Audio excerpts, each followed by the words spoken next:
a groundbreaking hormone replacement therapy known as pulsatility, designed to mimic the natural circadian and ultradian rhythms of cortisol in the body, has demonstrated promise in improving symptoms in patients with adrenal conditions. Addison's and congenital adrenal hyperplasia are conditions that result in low cortisol levels, which can lead to debilitating fatigue, muscle weakness, low blood pressure, and depression. Existing hormone replacement treatments can restore cortisol levels, but often impair patients' quality of life. Pulsatility therapy, developed by the University of Bristol, uses a pump to more closely replicate cortisol's natural secretion pattern and has shown positive results in a clinical trial.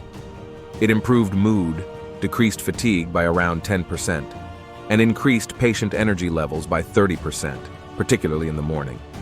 This research offers hope for those with hormone insufficiency conditions, aiming to provide a better quality of life for patients.